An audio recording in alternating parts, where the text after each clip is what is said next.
Bien, hermanos, que el Señor me los bendiga en esta tarde. Le damos la bienvenida a todos en el nombre de nuestro Señor Jesucristo. Y vamos a continuar con la lección número 4 que iniciamos el sábado pasado, pero quedamos a mitad de camino. Hemos estado estudiando, platicando sobre la influencia del líder y el lugar del carácter del mismo o su importancia a la hora de influenciar sobre aquellas personas o aquellas ovejas que Dios ha puesto bajo su cuidado. En la lección anterior comenzamos a examinar algunos atributos del carácter de un líder conforme al corazón de Dios. Vimos, entre otros atributos del carácter del líder, la humildad, la integridad y la obediencia. Y nos detuvimos bastante tiempo examinando la importancia de la obediencia, específicamente en la experiencia de vida de Moisés y los hijos de Israel en el libro de los Números. Y yo creo que la Biblia es bastante clara en ese sentido, cuando nos muestra, nos enseña que tanto Moisés como los hijos de Israel estaban comprometidos a hacer las cosas tal y como Dios o como Jehová lo había ordenado. Eso es importantísimo, amados. Si nosotros como líderes y como creyentes individuales aspiramos a vivir una vida cristiana de victoria, o una vida abundante, como nos dice el Evangelio de Juan, capítulo 10, versículo 10, nosotros necesitamos entender la importancia de un compromiso con la obediencia.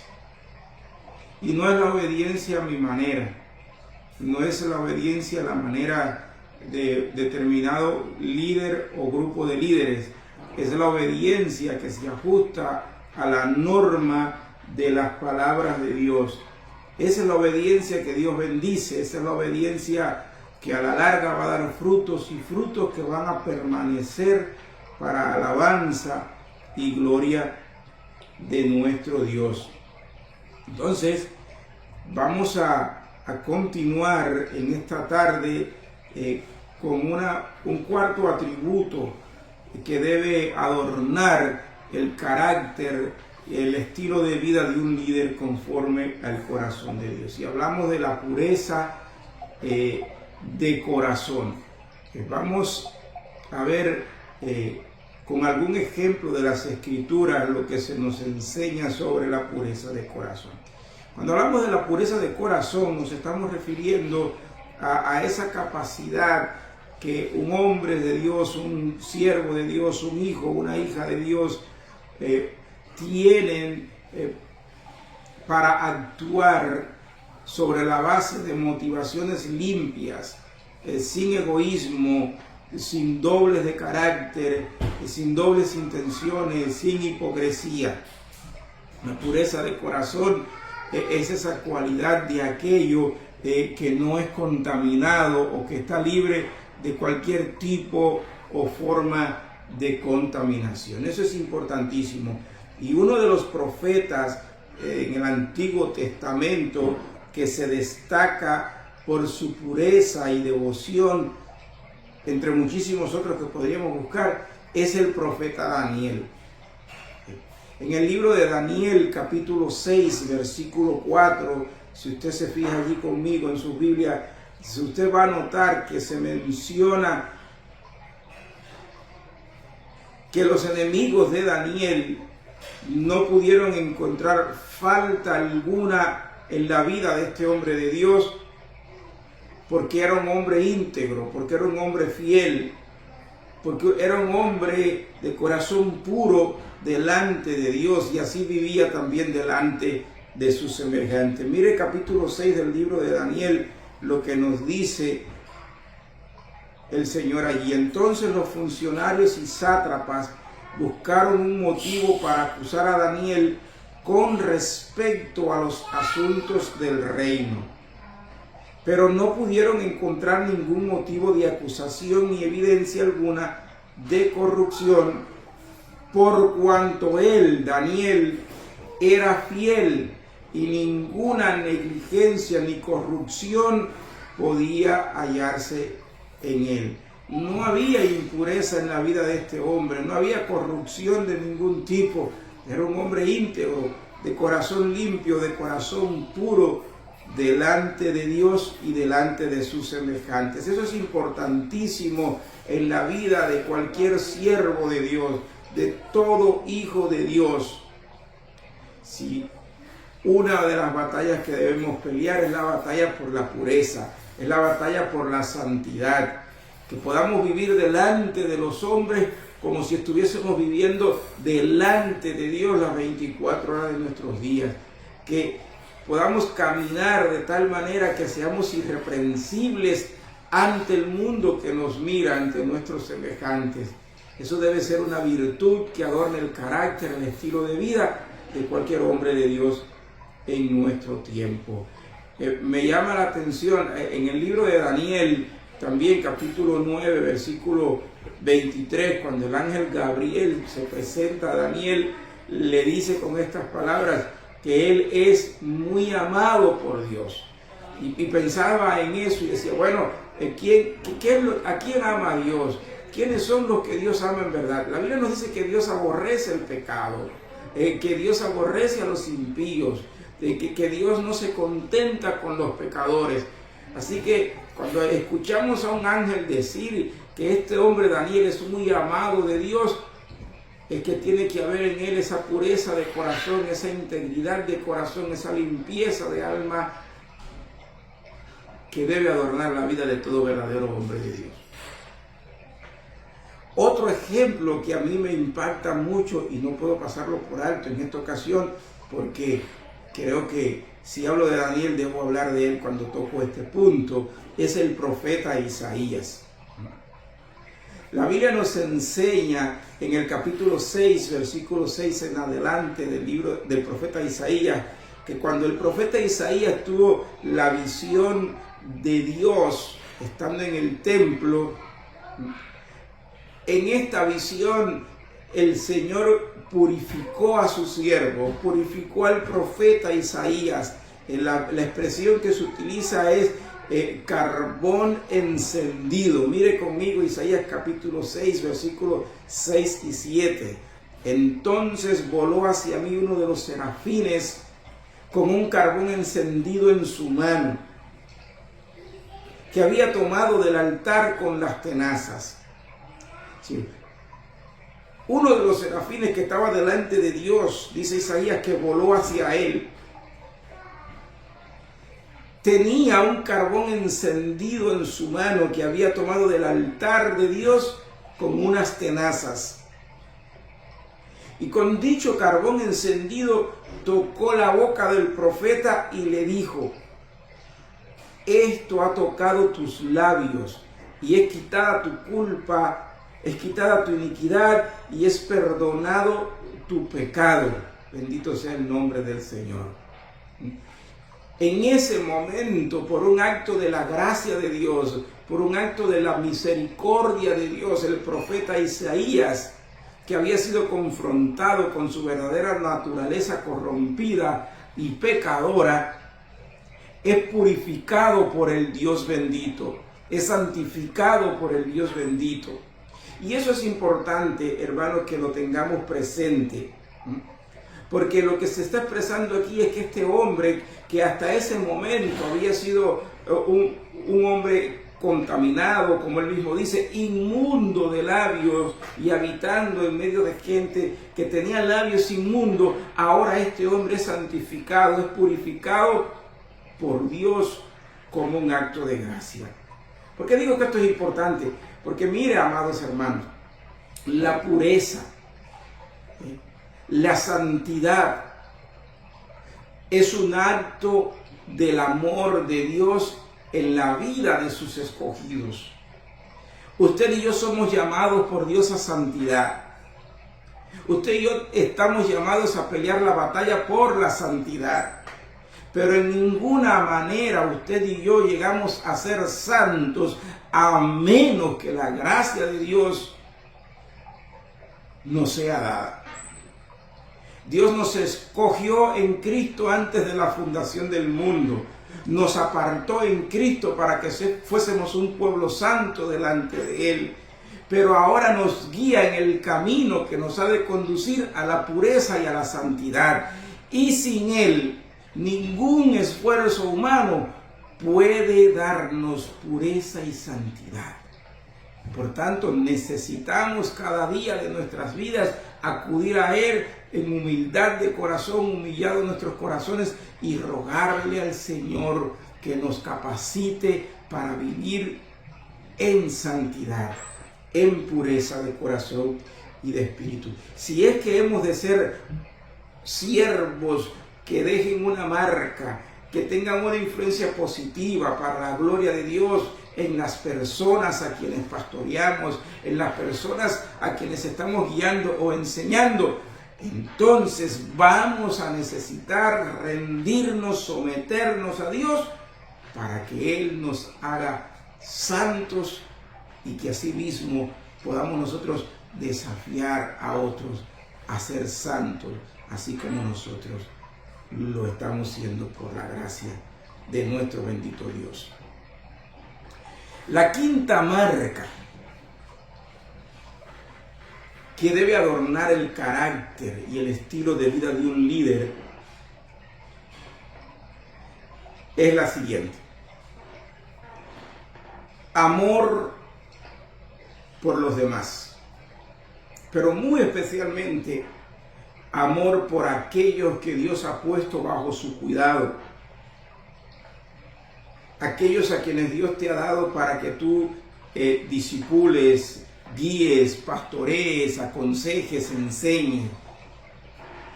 Usted y yo como líderes, como siervos de Dios, necesitamos, hermanos, aprender a amar a las personas así como Cristo nos amó a nosotros.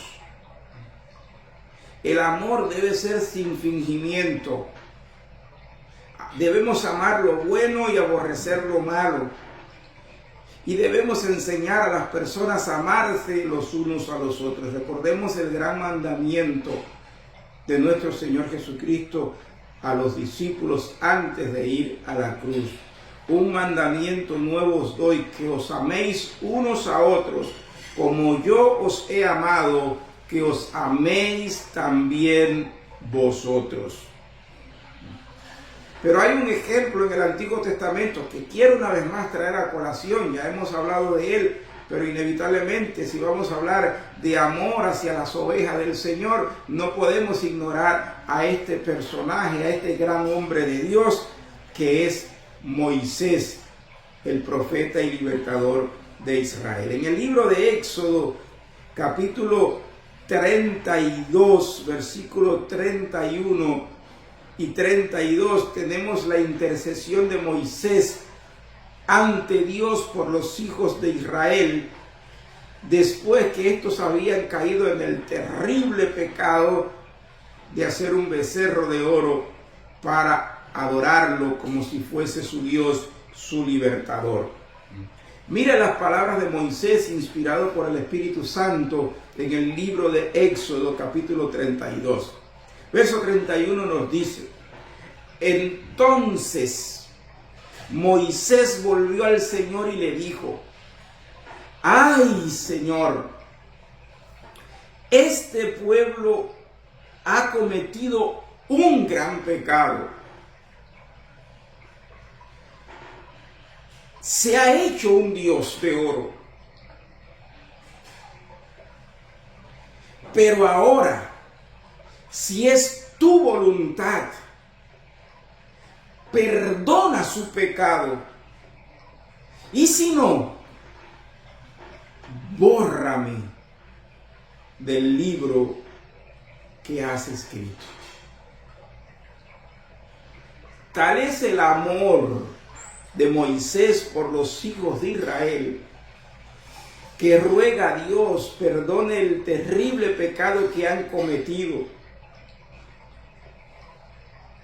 Y si eso no es posible, Moisés está dispuesto hasta perder su propia comunión, relación con Dios. Dice: si no es así, entonces bórrame de tu libro. Pero por favor, ten compasión de este pueblo. Ese es el pastor que ama a sus ovejas. Ese es el pastor que leemos en el Nuevo Testamento, que está dispuesto a poner su vida por las ovejas, según nos dice el Señor en el Evangelio según San Juan, capítulo 10.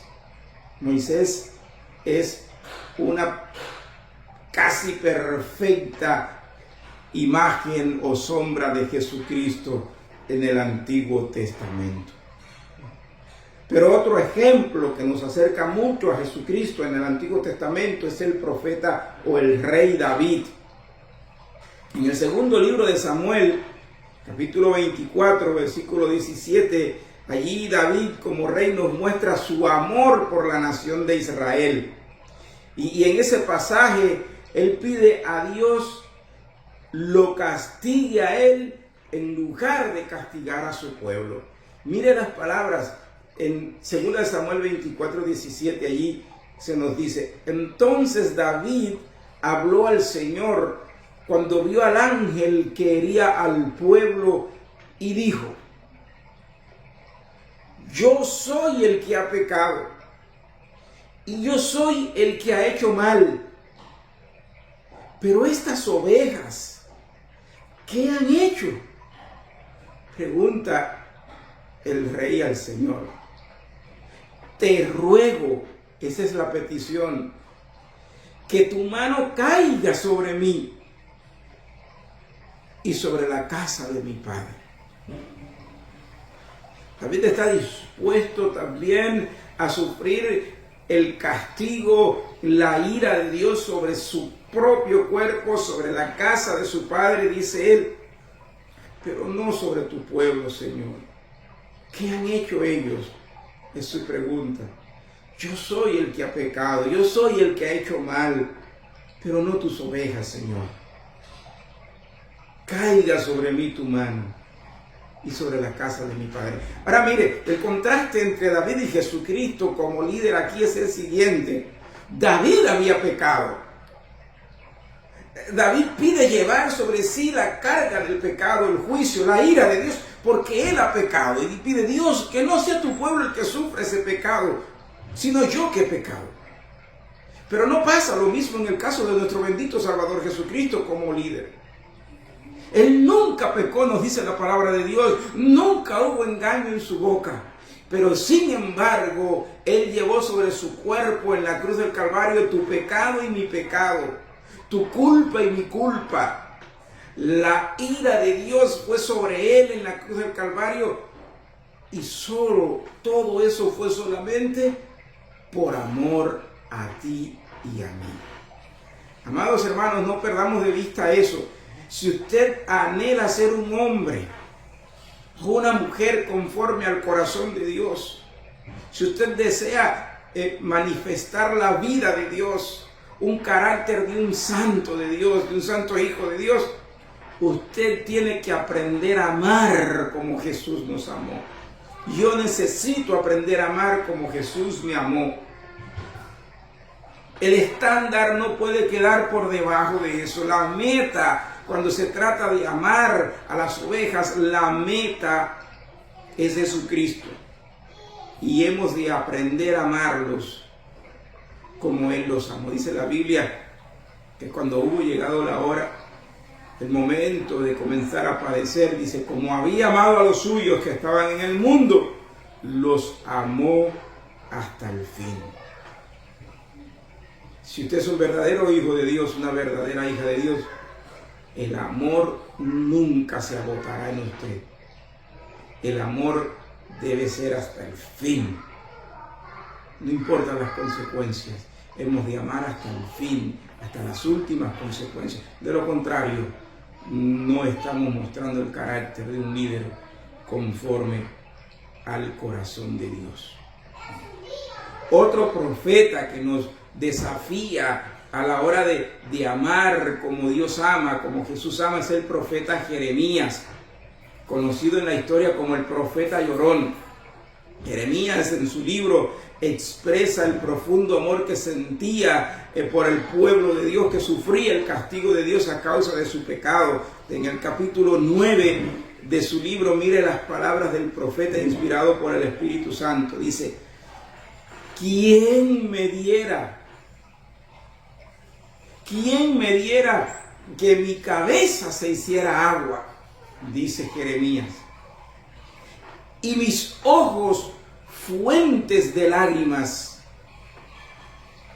para que yo, dice el profeta, para que yo llorara día y noche por los muertos de la hija de mi pueblo. He ahí el corazón de un pastor por su pueblo, por su gente. Eso es amor llevado a su máximo grado o nivel de expresión. Él siente y anhela seguir sintiendo dolor y llorar si es necesario, que las lágrimas corran por sus ojos como fuentes por los muertos de la hija de su pueblo, un pueblo que estaba sufriendo el castigo de Dios a causa de su pecado. El apóstol Pablo también en el libro de Romanos, capítulo 9, versículo 3, dice que estaría dispuesto a ser separado de Cristo si eso significaría la salvación de su pueblo, los israelitas. Romanos capítulo 9, versículo 3. Son estos algunos ejemplos de hombres de Dios, en el cual incluimos también a nuestro bendito Salvador Jesucristo, que llegaron a experimentar y a vivir verdadero amor por las ovejas que Dios había puesto bajo su cuidado, y aún por otros que estaban más allá de su alcance misionero y evangelístico.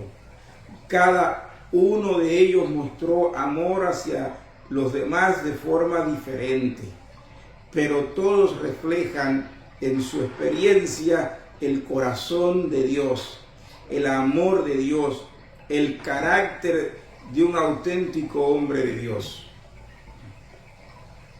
Entonces, una sexta cualidad o atributo del carácter de un líder conforme al corazón de Dios, además de la que ya hemos visto, es que este hombre, estos siervos de Dios, manifiestan, expresan fe y confianza en el Dios al cual sirven, en el Dios en el cual han creído.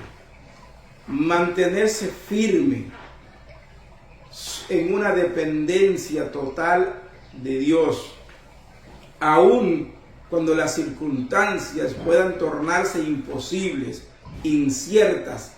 Eso significa tener fe y confianza en Dios. Fe es esa capacidad que recibimos de Dios para creerle a Dios, aun cuando todo a nuestro alrededor ande patas arriba.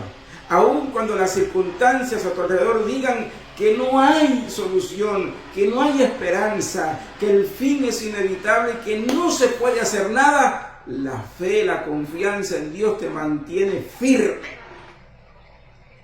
Como dice el salmista, Dios es nuestro amparo y nuestra fortaleza, nuestro pronto auxilio en la tribulación. Por tanto, no temeremos.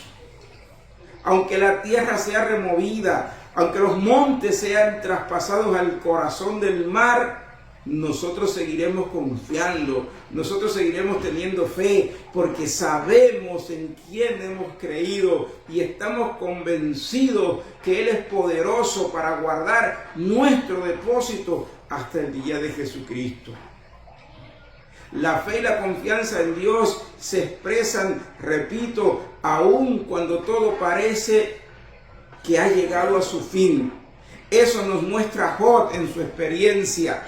Capítulo 19 de su libro, Job proclama en fe: yo sé que mi Redentor vive, y aunque me matare, en Él confiaré, porque estoy seguro que aún después de deshecha esta mi carne, en mi piel he de ver a Dios. Eso es fe, eso es confianza, ese es el carácter de un verdadero hombre de Dios, que aún ante la pérdida, había perdido sus riquezas, había perdido a sus hijos, había perdido su salud, y todo esto en un espacio probablemente de no menos de una semana. Y sin embargo este hombre sigue de pie, firme sobre la roca que es su Redentor, y dice: yo sé que Él vive, y si Él vive, yo viviré con Él, no importa que tenga que morir ahora. Bendito sea su nombre. La fe y la confianza en Dios, hermanos, son una virtud, un atributo, repito, que debe adornar el carácter, el estilo de vida de todo hombre de Dios, de cualquier mujer de Dios. Pensemos en María, la joven virgen, cuando el ángel apareció y le anunció el nacimiento del Salvador. ¿Cuántas preguntas tendría aquella jovencita para Dios? Pero ella no se embargó en un diálogo de preguntas y respuestas con el ángel. Ella, ante el anuncio angelical del propósito de Dios para con su vida, respondió: he aquí la sierva del Señor, hágase conmigo conforme a su palabra. Eso es fe. Eso es confianza, aun cuando no tenemos todos los detalles, aun cuando no sabemos todo lo que Dios se ha propuesto hacer, aun cuando no entendamos cómo Dios lo va a hacer. La fe nos impulsa a someternos a Dios, a someternos a su soberano propósito, aun, repito, cuando no entendamos todo lo que Él se ha propuesto hacer en nuestras vidas. En séptimo lugar, otro de los atributos que debe adornar el carácter y el estilo de vida de un líder conforme al corazón de Dios es la disciplina espiritual. Amados y amadas hermanas en el Señor, cultivar hábitos como la oración, el estudio bíblico, la meditación en la palabra de Dios diariamente, son muestras de que usted es un hombre o una mujer con disciplina espiritual. Oración, lectura de la palabra, reflexión o meditación en la palabra, son indicadores, por solo citar algunos, de que usted tiene disciplina espiritual. Si usted no practica estas cosas, eso estaría mostrando que no hay auténtica, verdadera disciplina espiritual en su vida. Entonces hay varios ejemplos de hombres de Dios en las Sagradas Escrituras que demostraron una gran disciplina espiritual, una gran disposición a vivir una vida organizada, ordenada, en la que Dios era el centro y la fuente motivacional de todo lo que ellos hacían. Miremos el ejemplo de Daniel. La vida de Daniel nos revela su compromiso con la oración, con la fidelidad a Dios, un compromiso y una fidelidad inquebrantables. Si nosotros vamos al capítulo 6, versículo 10, usted puede ver cómo Daniel, aun cuando el imperio más grande del mundo promulgara leyes para tratar de coartar, de tronchar la relación con Dios de los hebreos, Daniel, como representante fiel de su pueblo, dice la Biblia que oraba constantemente 3 veces al día. A pesar del edicto, a pesar del decreto imperial, Daniel mantuvo su disciplina espiritual. No le importó ser arrojado al foso de los leones. Él sabía que tenía un compromiso con el Dios de su salvación, con su Redentor, y tal compromiso era más importante que los decretos imperiales, que las artimañas del enemigo para impedirle, para destruir su relación con Dios, para socavar su disciplina espiritual. Él no permitió que eso sucediera. Él se mantuvo firme Y si tenía que ir al foso iría. Y así fue al foso, pero en el mismo foso Daniel continúa ejercitando la disciplina espiritual. Dios lo libra, Dios estaba con él, Dios tapó la boca de los leones y Daniel fue librado. ¿Qué decir de sus 3 hermanos o compañeros también cuando fueron arrojados al horno de fuego porque se negaron a postrarse ante la estatua del rey? Son otros 3 ejemplos de lo que significa tener disciplina espiritual, de lo que significa compromiso con su relación con Dios.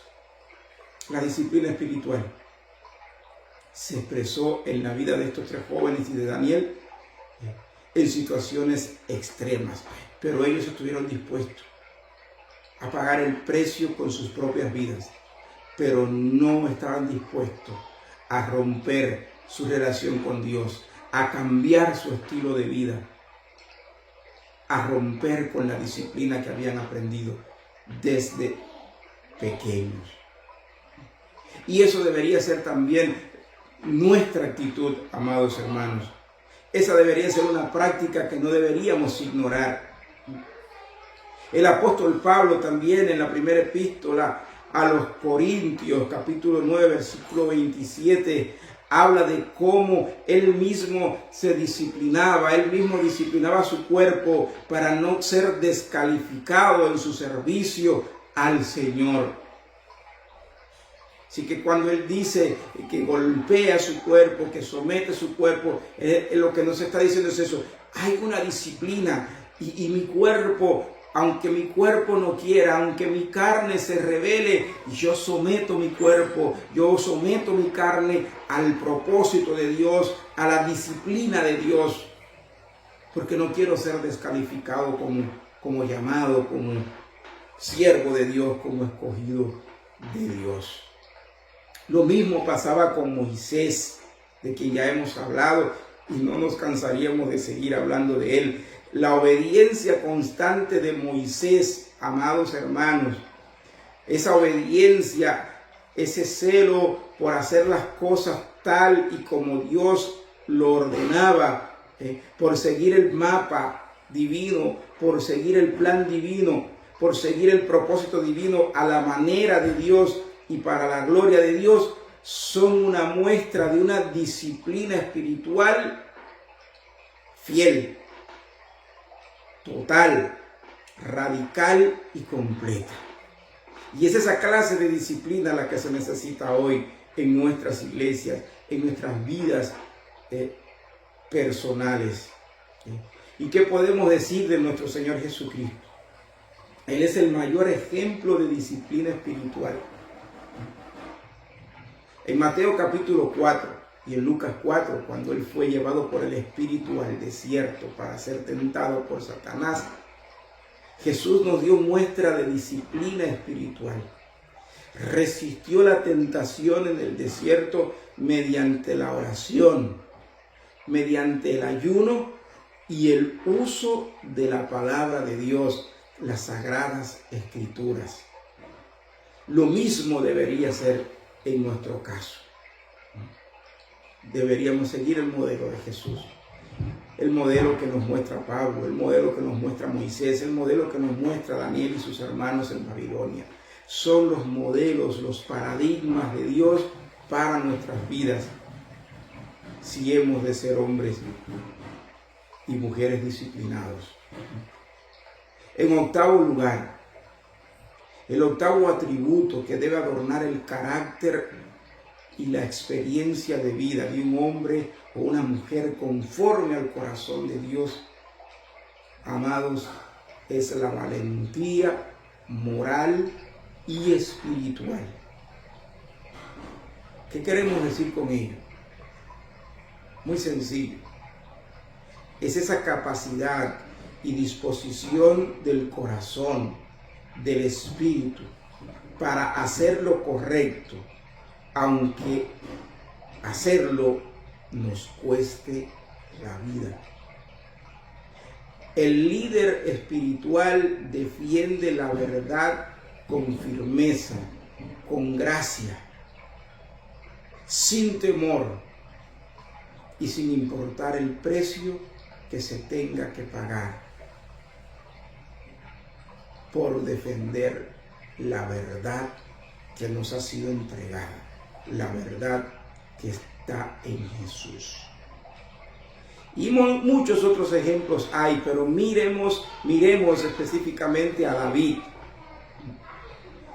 Cuando los filisteos desafían a los hijos de Israel y aquel gigante Goliat se presenta para retar a los hijos de Israel a un combate, quien sea el valiente que enfrente al gigante y que venza al gigante. La Biblia nos dice que todo el ejército de Israel, junto a su líder, el rey Saúl, estaban en pánico, aterrados, llenos de miedo, espantados ante el desafío de aquel gigante. Parecía que no había hombres en Israel. Parecía que se habían desaparecido los hombres en Israel. Pero repentinamente, nos dice Samuel en el primer libro, capítulo 17, verso 45 al 47, aparece aquel jovencito llamado David. Y al enterarse de la gran humillación y vergüenza en la que estaba su pueblo, su nación y el santo nombre de su Dios, David se levanta. Dios mueve a aquel jovencito y en el nombre de su Dios él va a la batalla con valor moral, con valor espiritual. David no estaba dispuesto a que aquel charlatán y grandulón ofendiera, blasfemara el nombre del Dios de Israel. Y por eso respondió: tú vienes a mí con espada, lanza y jabalina, pero yo voy a ti en el nombre de Jehová de los ejércitos, Dios de los escuadrones de Israel, a quien tú has ofendido en este día. Y Él te entregará a ti en mi mano. No puede faltarnos la valentía, amados, el carácter moral y la espiritualidad, si es que hemos de ser hombres conformes al corazón de Dios. Otro ejemplo precioso en el Antiguo Pacto de un hombre con valentía moral y carácter espiritual es Josué. Él fue el líder de Israel después de la muerte de Moisés. Fue el hombre que Dios escogió para introducir a la nación de Israel en la tierra prometida. La Biblia nos enseña que este joven era un hombre con determinación, con valentía, un carácter moral íntegro y una espiritualidad demostrada. En el capítulo 1 tenemos la palabra de Dios confirmando su llamado. Nunca se apartará de tu boca este libro de la ley, sino que meditarás en él de día y de noche para que guardes y hagas conforme a todo lo que en él está escrito. Porque entonces hará prosperar tu camino y todo te saldrá bien, le dice el Señor.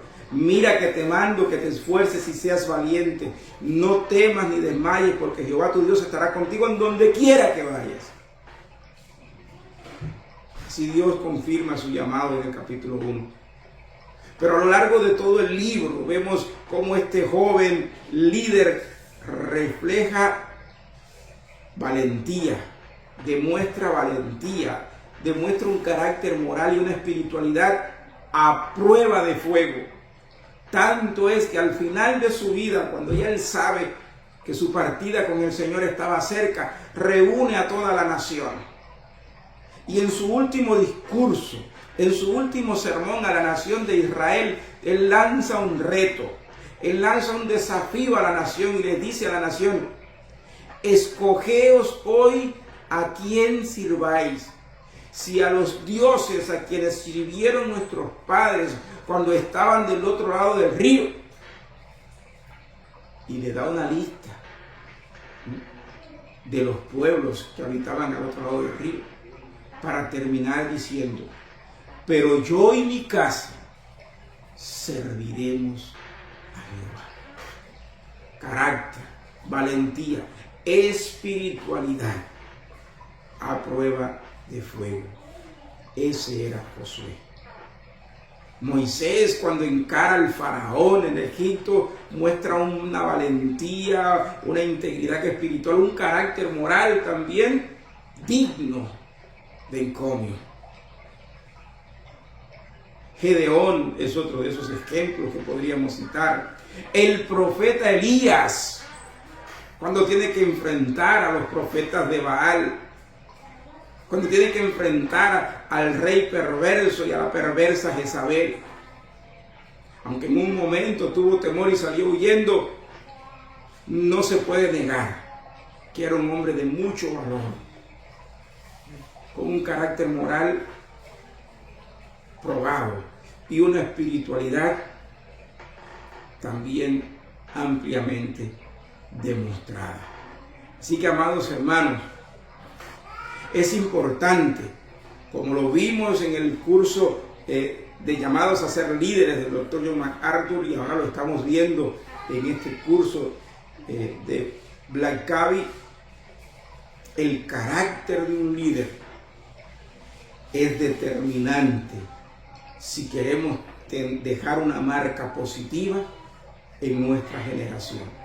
Si como hombres de Dios, como hijos e hijas de Dios, queremos dejar un legado de fe, de obediencia, que marque a nuestros hijos, que marque a nuestras congregaciones y que perdure por muchos días, el carácter es importante. No hay verdadera influencia espiritual si no hay un carácter conforme al corazón de Dios. Tanto Henry Black Kavi como John MacArthur nos enseñan la importancia del carácter del líder. Cultivar un carácter conforme al de Jesucristo no solo nos va a fortalecer a nosotros como líderes, sino que también a la larga será de impacto positivamente en la vida de todos aquellos que Dios ha puesto bajo nuestro cuidado. Que el Señor nos bendiga y que Él nos ayude a desarrollar el carácter de Jesucristo, el carácter de Dios en nuestras vidas. Voy a terminar aquí, les voy a dar la oportunidad, por si tienen alguna pregunta o comentario, pueden hacerlo